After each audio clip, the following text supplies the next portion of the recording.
ஃபைனலாக வந்து confirm ஆயிருச்சுங்க. Pixel heroes event வந்துட்டு பார்த்தீங்கன்னா ஃபைனலாக வந்து கன்ஃபார்ம் ஆயிருச்சுங்க. இது நமக்கு ஆக்சுவலாக வந்துட்டு பார்த்தீங்கன்னா ஆகஸ்ட் மந்த்து 12 இருக்குது பார்த்தீங்களா, அதாவது ஆகஸ்ட் மந்தோட 12ஆம் தேதியிலேருந்து ஸ்டார்ட் ஆகுது நம்ம கேமுக்குள்ளே. ஓகேங்களா, அதுக்கான அந்த சிம்பிள்லாம் வந்துட்டு பார்த்தீங்கன்னா இதுதான். இதுக்குன்னு சொல்லிட்டு தனியாக ஒரு பேஜ் வந்து கொடுப்பானுங்க. அதுக்குள்ளே தான் போயிட்டு நீங்கள் எல்லாத்தையும் கிளைம் பண்ணுற மாதிரி இருக்குன்னு நினைக்கிறேன். இதில் வந்துட்டு பார்த்தீங்கன்னா இப்போ நீங்கள் ஸ்க்ரீனில் பார்க்குறீங்க இல்லையா, இதெல்லாம் வந்து ஃப்ரீ ரிவார்ட்ஸ். இந்த காராக இருக்கட்டும், இதுதான் அந்த கார் பார்க்குறதுக்கு வந்துட்டு பார்த்தீங்கன்னா செம்மையாக பண்ணியிருப்பானுங்க. அந்த பிக்சல் ஹீரோஸ்ன்ற ஒரு கேம் ஆக்சுவலாக கரெக்டாக. ஸோ அதில் நீங்கள் பார்க்குறது எல்லாமே வந்து பார்த்தது எல்லாமே வந்துட்டு பார்த்தீங்கன்னா கேமுக்குள்ளே வரும்.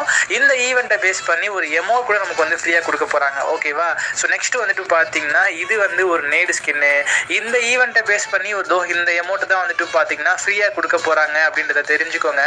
அண்ட் இது கூடவே வந்துட்டு பார்த்தீங்கன்னா இந்த ஈவெண்ட்டை பேஸ் பண்ணி வரப்போகிற காஸ்டியூம்ஸில் ஸ்டார்ட் பண்ணி எல்லாமே வந்துட்டு பார்த்தீங்கன்னா வேற லெவலில் இருக்கு. அந்த காஸ்டியூம் என்னன்றதை நான் உங்களுக்கு காட்டுறேன். அதுக்கு முன்னாடி இது வந்துட்டு பார்த்தீங்கன்னா லூட் பாக்ஸ், இது வந்துட்டு பார்த்தீங்கன்னா பேராஷூட்டு இங்கே இருக்குது பாருங்க. இதுதான் வந்துட்டு பார்த்தீங்கன்னா காஸ்டியூமு.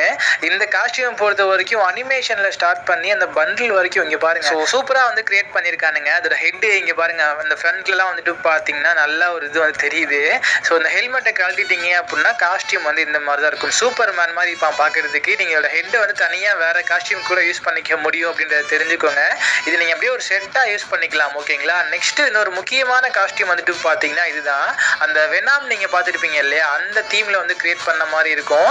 இது வந்து இந்த ரெண்டு காஸ்டியூமையுமே நீங்கள் வந்துட்டு அந்த எப்படி சொல்கிறது, தலை தனியாக பேண்ட் தனியாக சட்டை தனியாக யூஸ் பண்ண முடியாது. நீங்கள் மொத்தமாக ஒரே காஸ்டியூமாக மட்டும்தான் வந்து யூஸ் பண்ண முடியும் அப்படின்றத தெரிஞ்சுக்கோங்க. ஒன்று என்னென்னா நீங்கள் ஹெட்டை மட்டும் தனியாக கழட்டிக்கலாம். மற்றபடி அந்த ஃபுல் காஸ்டியூமாக மட்டும் தான் வந்துட்டு பார்த்தீங்கன்னா நீங்கள் வந்து யூஸ் பண்ண முடியும்ன்றதை தெரிஞ்சுக்கோங்க. ஸோ இந்த ஈவெண்ட்டை பொறுத்த வரைக்கும் மற்றபடி ஃப்ரீ பண்டில் எதுவும் கிடையாது. இந்த ரெண்டு பண்டில் மட்டும்தான் வந்துட்டு பார்த்தீங்கன்னா ஆட் பண்ணிக்கிறானுங்க அப்படின்றதுனால இது வந்து 3வது பண்டில், சாரி மொத்தமாக 3 பண்டில் வந்து ஆட் பண்ணிக்கிறானுங்க.